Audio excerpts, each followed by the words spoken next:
Hello and welcome back to a new video. I haven't really made a video on this game yet, but it's been on my radar ever since it was announced 4 years ago.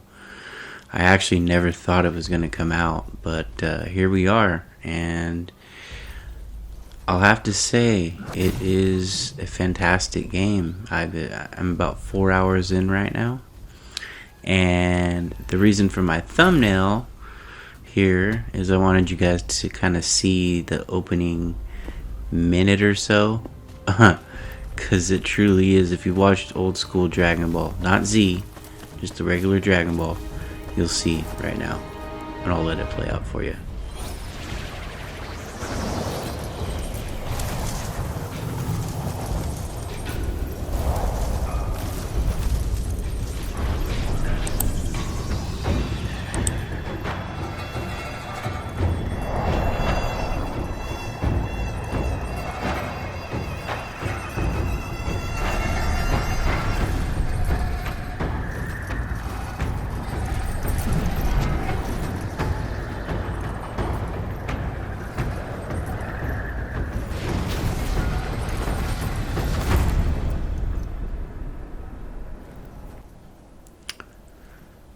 So as you can see, the inspiration is definitely there, and it's well known that Dragon Ball, at least the first series, borrowed heavily from this was their inspiration, which is kind of strange because Dragon Ball's Japanese, but they took from Chinese. But either way, it's well known that the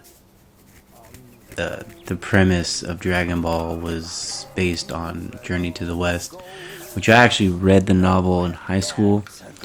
And so far, I mean, it's been pretty faithful. I love this scene right here. It's awesome. What bliss my fate shows. Luck's around the corner. Seems like he just fell from a fruit tree here. Perfect timing. This Peach knew I needed a snack. So this is like your first tutorial, kind of basic. And I love how he pulls the staff out of his ear. It's directly from the novel. Kind of your basic tutorial on how to get going. Granted, this is not replayed at edited footage. This is, I mean, yeah, it's edited, I cut things out, but this is my first experience with the game, just kind of marveling at the graphics. And I wanted to actually start with my biggest complaint of the game, and it's these invisible walls and lack of a map. You can get turned around pretty easily in the game. And I think like a patch in of even if we get like some sort of Elder Ring type of map, that would work. Just if we get turned around, kind of showing the main path and maybe like points of interest if once you find them, something of that nature. Because I actually did get turned around quite a bit, and I did watch a couple of reviews, and that was also like one of their main complaints, other than the performance, which had me really worried because nobody had seen it on PS5 yet. But I'll have to say, to be quite honest, I didn't run into any technical issues at all. No glitches, no falling through the map, no backed into a corner by a boss when you almost have him killed. I did notice some frame drops, specifically on one of the major bosses in the first few hours. And I do know that the reviewers were, the only footage they could show or really kind of talk about was the first two chapters. And they did say that it kind of gets worse as the game progresses. I hope, like the technical stuff, right? I hope that's not the case. But we'll see. I'm still I'm on the end of chapter 1. But yeah, this is just kind of showcasing, some of the combat, the first area that you get to explore.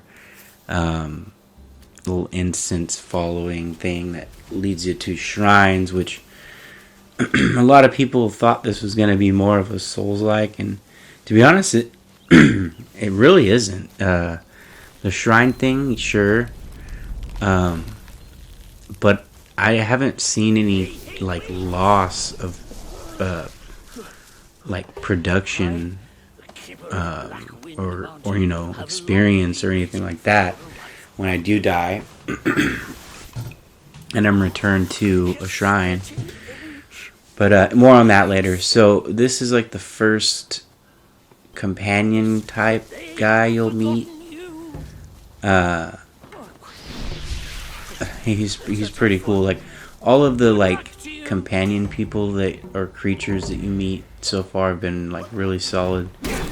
I love these enemies designs too. And another cool thing is that I noticed too is like they're not really like out there to hunt you down and kill you, like, because they'll talk if you don't get like close to them, they'll be talking amongst themselves. Like they're out there like picking fruit and like searching for treasures and stuff like that. And like if you do like when you come across them, like they'll talk about you or whatever, but they're more like kind of neutral. I've never really seen a game where the enemies aren't straight out hunting and like barraging after you, right? Like at least that goes with like the humanoid enemies. And as far as like a boss rush, I know I've heard a lot of people saying it's a boss rush game, which didn't really have me worried because I think that's a cool idea on paper. We've only really seen that in like in modes in games. Oh, this is cool. I still don't even know who this character is. I call him Master Splinter, but he kind of like, you know, that was like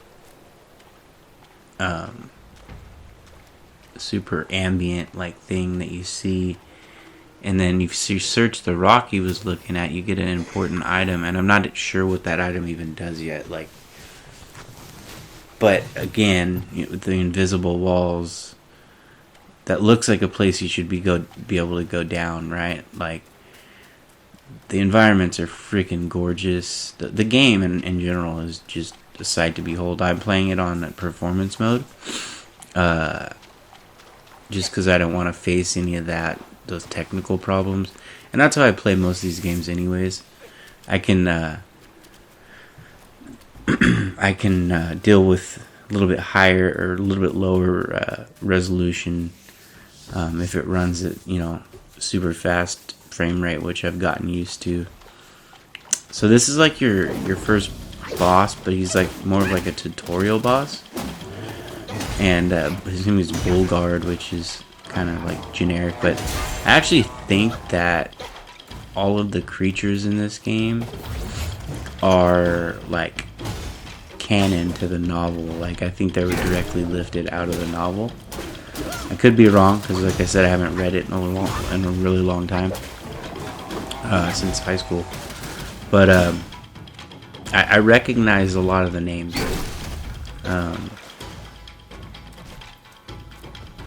But yeah, so this guy's not too challenging. See right here, I thought this was like a kill thing, and then whoop. No, it's just another little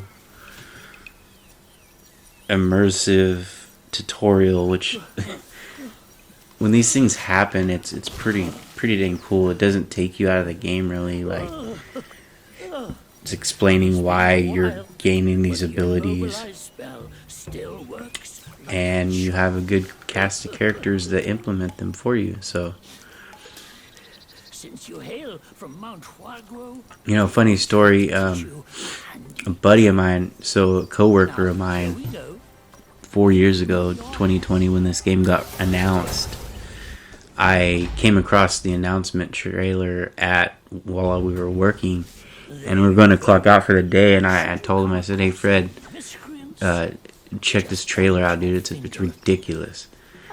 And I was skeptical from the get-go because it was being made by like one dude, and you know, we don't usually get to see those projects come to fruition, right? There's still a bunch of them out there I'm anticipating, and that we probably won't see half of them ever. But anyway, he watched the trailer and he was like, dude, that looks crazy. And like, we both look at each other and we both said at the same time, if it ever comes out. Well, here we are, and it is out, so we were both wrong. Anyway, back to the boss fight here. He's taught you the mobilization spell, which is like really like handy. And it does have, if you use it right and upgrade it, you can deal lots of damage when they're immobilized. I'm not sure why I was backing away while he was stunned or staggered onto the floor, but I think I was just feeling out his moves, maybe. That's what I tend to do when I first kind of played bosses in games like this. I kind of let them kill me, just to watch their pantomimes of their moveset, so I can, have a better chance next time. But anyway, this guy didn't kill me, kind of a pushover, but these guys, they'll drop like a lot of skill points called will, and they'll give you a spark typically, which the sparks are like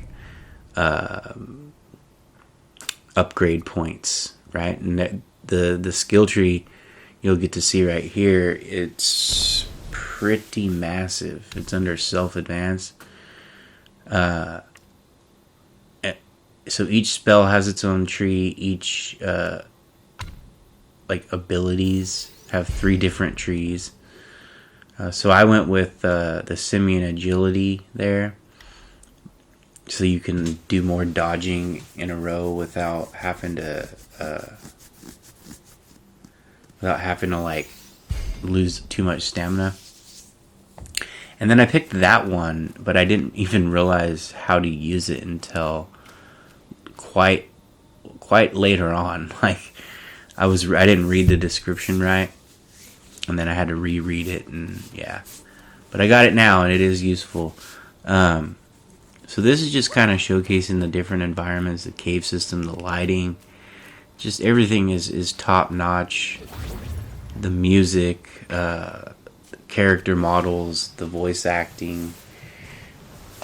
It's it's just really good. And this is like your first shrine that you'll come to. These are like the most thing like from like Souls-like, because these are where you'll respawn to the nearest one after death. But like I said before, you don't really lose anything. You can rest up, and it'll refill all your conditions, health, gourd, because your gourd only has like it only has like 4 to 5 like uses before it's empty, and that's your healing item. So I'm not sure, was that the pre-order bonus one? Because if it was, that one's very important. It has the same effect as the typical gourd, but if you use it for when it's full, it grants you full health, which comes in very much in handy during boss fights. Anyway, this part's super awesome. We've seen in the trailers him transforming into multiple different creatures to like navigate through. I think there's one where I can't wait to see, where you get to transform into a bat and chase like a bird or something down. But as far as I can tell, this is like a scout thing. You can like scout out and find secrets and without any danger, and you can transform back into, for the sake of the video, I'll just call him the monkey. Transform back into the monkey like whenever you want. So I do it here. I'm looking around thinking maybe I could pick herbs and stuff, because that is important also. If you come across any herbs, just pick them all, because if you're a trophy hunter like me, they'll come in handy later. I haven't got to like crafting potions and stuff yet, but I know that is a factor of the game. So anyway, I transformed because I wanted to take this dude out to get that chest.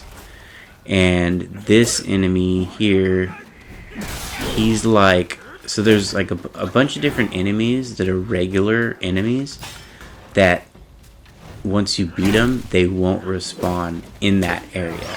But I've seen like multiple areas with the same enemy type, but once you beat them in that area, they'll stay gone even if you die and respawn or whatever, which is a nice little touch. You don't want to have to deal with these guys every time. Once a chest like that is unlocked, it's unlocked. You've already got the contents because they usually come with like a valuable item.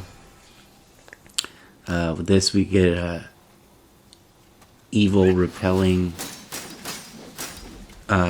which basically makes you take less damage when you consume it. But this is really cool too, to have this unlocked early in the game, blocking projectiles from these archers. Hopefully, I haven't looked through its skill tree for that skill yet, but hopefully you can like reflect arrows back. That'd be really cool. And this was weird. Like, this is another example of one of those enemies that doesn't respawn. It's called like a mandrake something or other, and it was just a regular root on the ground. I went to pick it, and the dude popped out of the ground. Like, whoa, little like not jump scare, but like it threw me off guard. And he just kind of lumbers around. Pretty easy to take out, but does take a lot of damage. And I've only seen one of these so far. So, and as you defeat these enemies too for the first time, for all you lore enthusiasts out there, there's a huge lore book. See, also I didn't know what he was doing right there. I wanted to take him out. It looked like he was trying to like maybe embed himself back into the ground. I don't know, but I didn't let him. But yeah, each time you defeat an enemy, it puts it in like the journal, and you can read up on that specific enemy. And it's quite a bit of information. This is another one of the non-respawning enemies. I think this one's called like a Raven Crow or Crow Counselor. I can't remember, but pretty easy to beat, but they can catch you off guard with a flurry of attacks. He's got his talons on his feet, plus the big staff thing and a blade. So they haven't killed me yet, but they got close to it. And I faced two of these guys so far. They're usually guarding like a chest or a shrine. Another little complaint there you might have noticed. The camera, when you're locked onto an enemy, like it can get a little wonky if you're jumping around. Like I went behind the waterfall and couldn't really see what I was doing. But either way, this is like your first proper boss. Yangzu, I think his name is. He's a wolf, humanoid wolf of some sort. He's got this super crazy, like, his attacks deal tons of damage. And this guy killed me like 7 times, probably 8, maybe 8, 9. You know, most of those I was just trying to learn his moves and pantomime them right. And what I realized I was doing wrong is I was focusing more on defense, but this game is actually more offensive based. Like, if you can dodge a move, get in there and get some attacks, and use your special, like staff, the front flip thing. It's like a charge move with triangle. If you can get them with that, sometimes that'll just straight up stagger them, and you can get in quite a few hits. Not to mention, you got your immobilization spell, and I like to save that for maybe the first quarter of the fight and like the last quarter of the fight if you're like out of gourd juice or whatever. But I figured him out, man, and he was pretty stout of a first boss. And then what's really cool is some of these guys, they'll like drop their weapons, And if you pick them up, it opens up a whole nother gameplay element where you get to transform into that character. I don't know how many there are, but I've seen quite a few in the trailers. But this one is very invaluable. Like, and this you'll see right here. I kind of just naturally rang this because I thought it was like part of the main story to move on. But I guess it's got its little storyline of its own. I had to look it up because your companion guy, he'll tell you, what have you done? They've heard that. They'll be looking for you now. But apparently it's one of 3 in this chapter. And if you ring them all, it opens up some huge secret. I don't know. I didn't read farther into that. Now I got my fresh new outfit here at the shrine in this area. It brings up like outfit creation or crafting. I've only gotten this one so far, but it looks pretty badass. I like it. But this is like the main boss of the first area of the chapter, and he's probably my favorite boss I've encountered so far. I have like a fascination with werewolves, so that's probably why. But I love his moves, how he kind of slithers along the ground, but he's also like very quick too. And you'll see in a minute, he kind of jumps up on the rooftops. He did kill me like 3 or 4 times, but at this point I think I was much stronger, and I kind of had it figured down with the whole right time to dodge and stuff like that. Plus, you have the spirit form, which I was talking about earlier, and what's cool is when you turn into that character, you get your own health bar, and you'll automatically turn back into the monkey. I think I did it manually there because you can do it manually, but if you run out of health, then you'll turn back to the monkey. So it's almost like an extra life in a way. Plus, to characters like this with fur, he did like some heavy fire damage to him, caught him on fire, got in some really big hits. See, I just love the way he moves around. See, I turned into him again here. This might have been my second go around because I did fight him like 3 or 4 times. But much easier in my opinion of a boss than the last one, but much cooler too. I don't know, like maybe that's just me. But see, that looks so cool. He puts himself out and he catches it on fire. The animations in this there's a lot of different ones, including yours and the enemies. Look at that. That looks so cool.